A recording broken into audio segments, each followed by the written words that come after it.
The tomb of Tutankhamun, number 62. Antiquities Authority permission to excavate in the Valley of the Kings was secured by Lord Carnarvon in 1917, and concurrently he convinced Carter to lead his own explorations in the valley. The 1917 excavations started and continued without producing the results that were anticipated, and Carter remembered the statements made by Beltzoni, Davis, and Maspero that the valley had drawn everything out of it. Nevertheless, Carnarvon's self-assurance and Carter's perseverance allowed them to carry out excavations for 5 years in a row, despite the unsatisfactory rather than encouraging outcomes. Excavations proceeded in a small, triangular area in front of the existing Ramesses VI tomb, approximately 4 meters away, throughout the summer of 1922.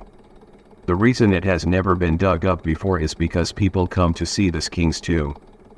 Early November of that year saw the discovery of Tutankhamun's tomb.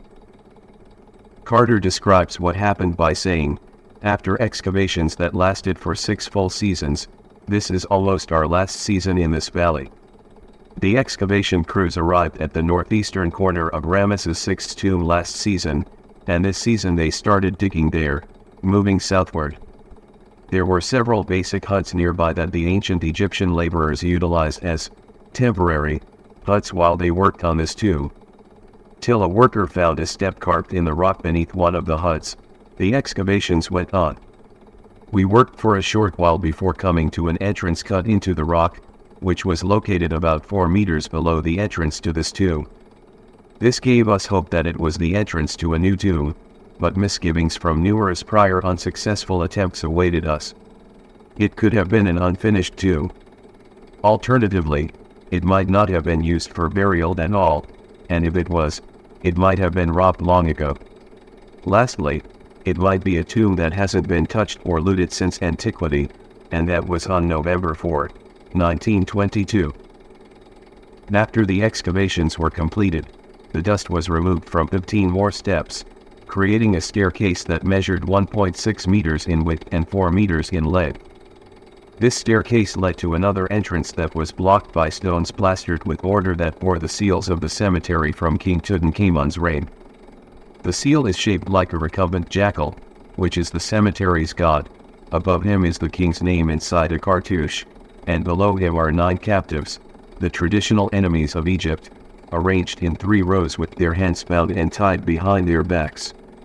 2 openings that were later replaced with order have left evidence that the tomb was opened at some point in the distant past. It appears that the robbers were taken aback when they started stealing it, as evidenced by the seals on the entry being replaced. After the wall obstructing the entrance was destroyed on November 25, 1922, a 7.6 meter long passageway carved into the rock was discovered. It was filled with dust and debris and holding evidence that the tomb had previously been entered secretly. Following it, another stone block entry was discovered. The antechamber of the tomb, which measured 8 by 3.6 meters and was filled with magnificent funerary furnishings for the boy king, was formally unveiled on November 29, 1922. The original sarcophagus, which is made of yellow crystalline sandstone, was found inside one of the large outer shrines made of gilded wood that was hidden behind a wall in the left corner of the tomb, and inside which were 3 other similar shrines. All were at the burial chamber. The 4 guardian goddesses, Isis, Nephthys, Neith, and Selkut, adorn the corners of the sarcophagus with their spread wings, covering it. Regarding the sarcophagus's lid, it was fashioned of rough granite, broken, and painted yellow to match the sarcophagus's color for an unknown purpose. 3 mummy coffins were inside each other in the stone sarcophagus. According to Madame Noblecourt's account, the first coffin was covered in cloth depicting the god of the dead, Osiris, with his hands crossed over his chest and bearing royal insignia, inlaid with blue and red glass paste, including a cobra's head and a vulture's head on its forehead. The face and hands of the coffin were covered in gold foil, and it was made of gilded wood. The coffin lid was moved with the aid of silver handles. A second, smaller coffin was visible within the first one when it was opened. The second coffin, its body was composed of wood covered in sheets of gold, while have portions covered in multicolored glass paste. A third mummy coffin wrapped in red linen was discovered within the second coffin when it was opened. The sole piece of exposed was the face, and the coffin was made of pure gold, 110 kilograms. Scenes depicting Nekhbet, the defender of Upper Egypt, and Wajen, the protector of Lower Egypt, adorn the upper portion of the coffin. Their wings are extended across the king's arms, and the goddesses Isis and Nephthys' wings are interwoven on the lowest portion of the coffin. The preservation of the body within is symbolized by these four goddesses. Upon opening the final coffin, the famous golden mask of the boy king weighing 12 kilograms emerged. The outer stone sarcophagus, the second wooden coffin, and the king's mummy are remained in the burial chamber. The burial chamber has measurements of 6.4 x 4.03 meters and is distinguished by the existence of a side room, or store chamber, with measurements of 4 x 3.5 meters. There is a side room, annex, which is 4 by 2.9 meters, in addition to the front room, antechamber. All of these chambers were filled with the boy king's funeral furnishings, arranged in an unorganized manner. This might attest to the fact that the robbers made their way into the tomb where these riches are currently housed in the Egyptian Museum. This is said to be the only complete royal tomb that has made it to our hands thus far. This could be because, almost 200 years after the boy king's passing, King Ramesses VI had ordered the excavation of his tomb over the spot the latter had claimed as his final resting place. The laborers of Ramesses VI inadvertently threw stones and sand from the excavations over the entrance of the boy king's tomb, and then they constructed their own huts on top of the debris. Carter thinks that all evidence of the entrance was washed out by a rainstorm. This prevented abusers from interfering with the tomb until November 1922, when Carter discovered it nearly intact. The tomb's colorful scenes are limited to the burial chamber.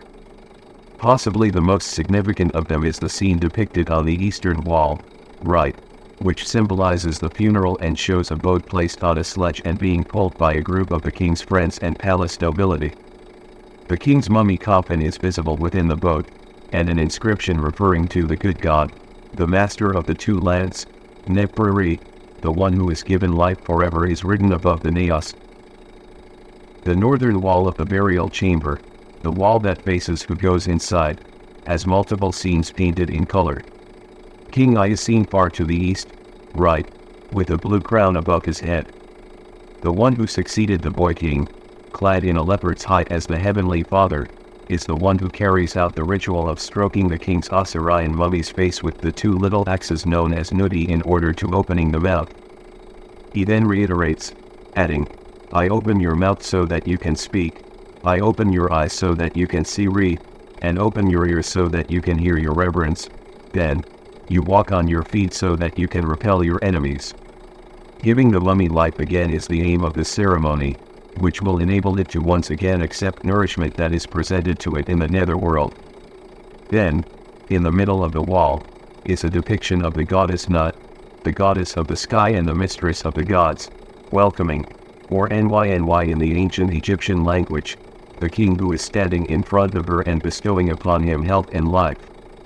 The king is finally shown embracing the god Osiris, foremost of the Westerners or the people of the West in the farthest west, left. Behind him is his soul or spirit, Ka, represented by the royal image, and over its head is the king's Horus name, inside the symbol of Ka.